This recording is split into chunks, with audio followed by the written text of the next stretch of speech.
بسم الله الرحمن الرحیم. السلام علیکم ورحمة الله وبرکاته.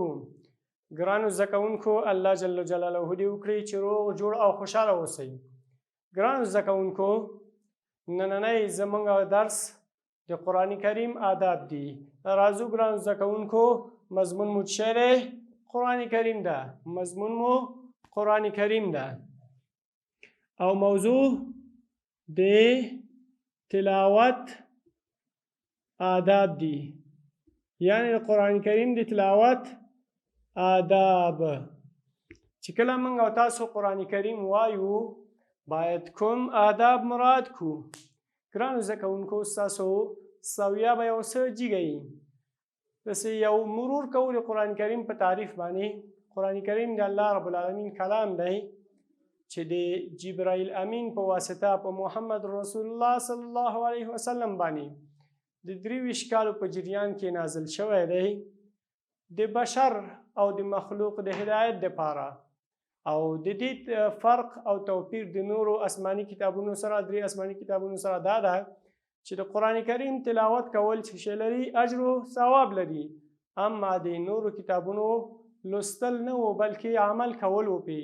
د دې عمل کول خو ډېر بهتر ثواب او اجر لري، اما لوستل هم په یاد ولرئ چې مطلقا قرآن ته کتل، لوستل، اورېدل ټول چې دي ثواب او اجر ده.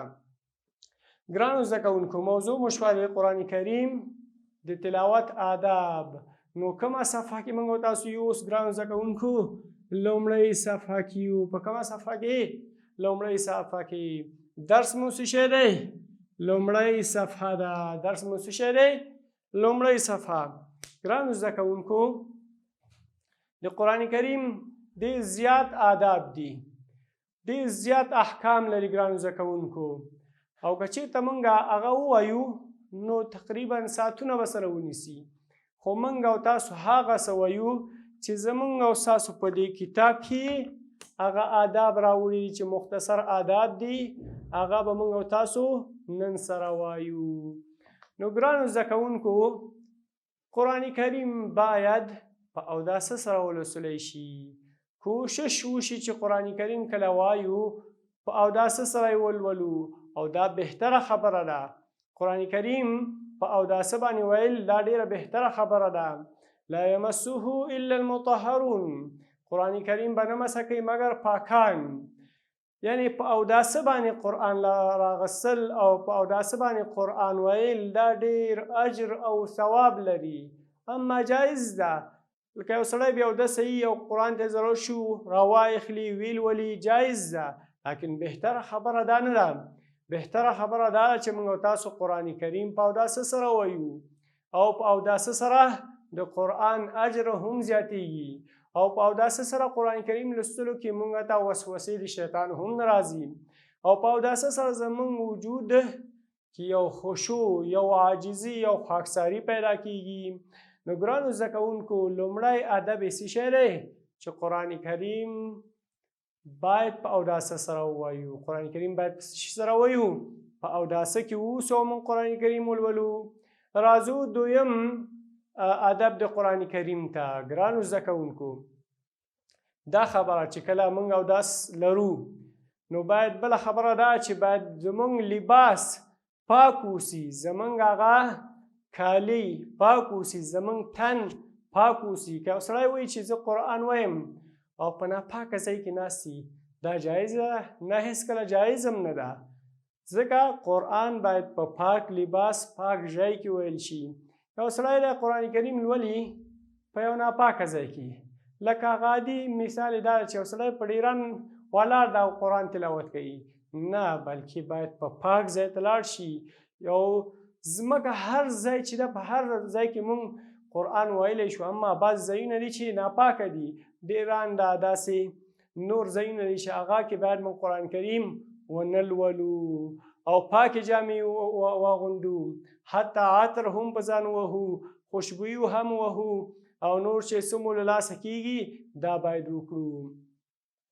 ګرانو زده کوونکو، دریم ادب د قرآن کریم دا ده چې اعوذ بالله من الشیطان الرجیم ویو، ځکه چې امر دی رب العالمین ده. فإذا قرأت القرآن فاستعذ بالله من الشیطان الرجیم. ای مؤمنانو کله چې قرآن لولئ نو اعوذ بالله ووایئ تر څو د شیطان له وسوسو څخه په امن کې پاتې شئ. نو ګرانو زده کوونکو اعوذ بالله باید موږ ولولو ځکه د رب العالمین امر دی. په دې کې بعضې وړې وړې خبرې شته، هسې سرسري به یې ووایم خو بیا تاسو نه ګرانو زده کوونکو نه غواړم. یو دا چې بعضې وایي چې علما وایي چې دا اعوذ بالله ویل واجب دي، بعضې علما وایي چې مستحب کار ده، بعضې علما وایي چې په ټول عمر کې یو ځل ابن سیرین وایي که په ټول عمر کې یو سړي اعوذ بالله ویلې نو دې د الله پاک حکم عملي کړو. نو ګرانو زده کوونکو اعوذ بالله ویل ډېر ضروري او لازمي خبره ده. اوس راځو په دې کې چې اعوذ بالله ډېر الفاظ دي. یو دا چې اعوذ بالله من الشیطان الرجیم، ټول ورسره اشنا یو ګرانو زده کوونکو، په هر ځای کې اورو، د هر چا څخه یې اورو.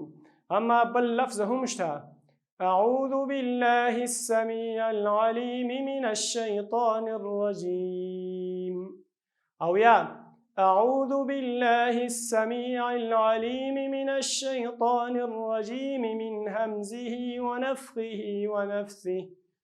او یا د دین علاوه نور زیات الفاظ دي، اما تواتر د قاریانو دا ده چې دغه لفظ مشهور ده، مشهور لفظ باندې ډېر زیات د استادانو څخه داسې راغلی ده، خو کار یو لفظ تاسو وایي پروا نه کوي.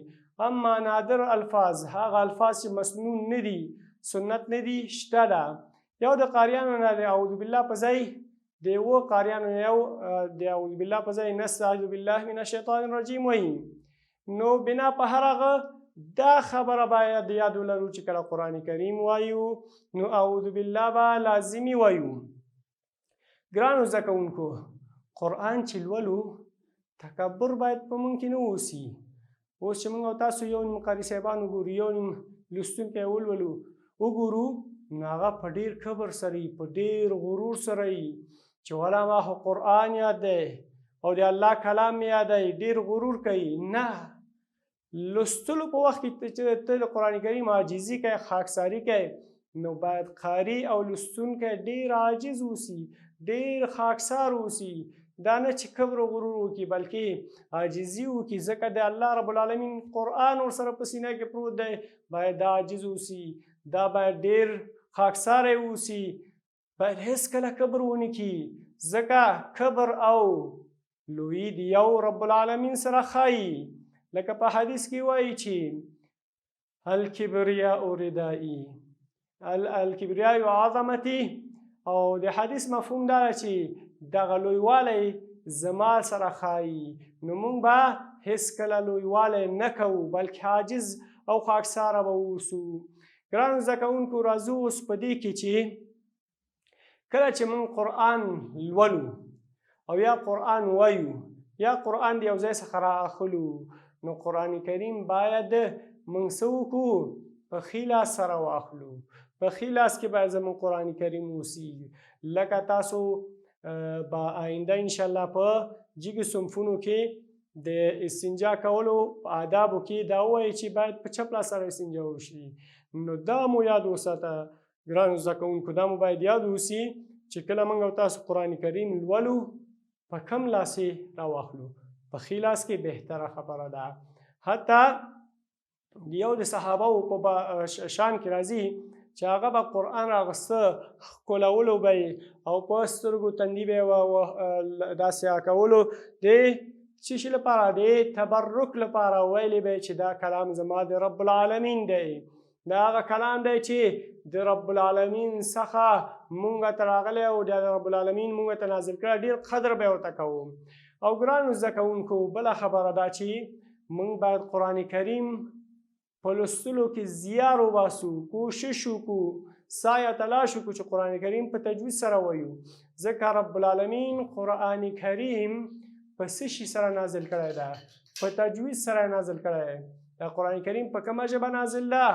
په عربي ژبه. عربي ژبه فصیحه ده، غلطي خطا چې نه مني. نو که موږ غواړو چې قرآن کریم په عربي لهجه او واقعي سره کوم چې نازل شوی دی هسې ولولو، باید تجوید یاد کړو. قرآن کریم صحیح لوستل یاد کړو. قرآن کریم بغیر له کوم عیوبه بغیر له کوم نقصانه ویلو لپاره موږ ته لاره چې هواروي هغه کوم علم ده، علم تجوید ده. باید علم تجوید او یا خپله تجوید باید موږ وکړو تر څو قرآن صحیح او ښه یاد کړو. بله خبره دا هم مستحبه ده ګرانو زده کوونکو چې قرآن کریم په عربي لهجې سره وایو. په کومې لهجې سره؟ عربي لهجې سره موږ قرآن کریم یاد کړو، ځکه دغه عربي لهجې سره قرآن ویل مستحب کار ده. او یا دا چې قرآن باید په خپلو اوازونو ښایسته کړو، لکه چې وایي چې اقرأ القرآن بلحون العرب واصواتها. قرآن کریم ولولئ په عربي لهجو سره او یا قرآن کریم په خپلو اوازونو ښایسته کوي. خو دلته یو خبره بله هم یاده وساتئ ګرانو زده کوونکو، په کتاب کې دا خبره نشته خو په احادیثو کې شته چې وإیاکم ولحون اهل العشق والفسق. ځان وساتئ دی هغه عشاقو څخه، ځان دې وساتئ د موسیقي اواز لرونکو څخه. د موسیقۍ په طرز به قرآن کریم داسې بېجای او بېجای مد او بېجای هغه به نه کوئ. ورپسې راځو ګرانو زده کوونکو، باید موږ او تاسو بلکې هر مسلمان کوشش سعی تلاش وکړي تر څو قرآن کریم په معنا پوه شي. کله چې موږ او تاسو د قرآن کریم په معنا پوه شولو نو بیا هغه ده چې موږ او تاسو څه شی کوو؟ عمل کولو لاره راته هواریږي. او که چېرته په معنا پوه نه شو نو بیا خو طبعا عمل نه کوو. او بله دا چې ګرانو زده کوونکو چې کله موږ او تاسو قرآن کریم باندې عمل کوو د هغه نه مخکې باید موږ څه شی وکړو؟ قرآن په معنا ترجمه او تفسیر سره یاد کړو. ولې؟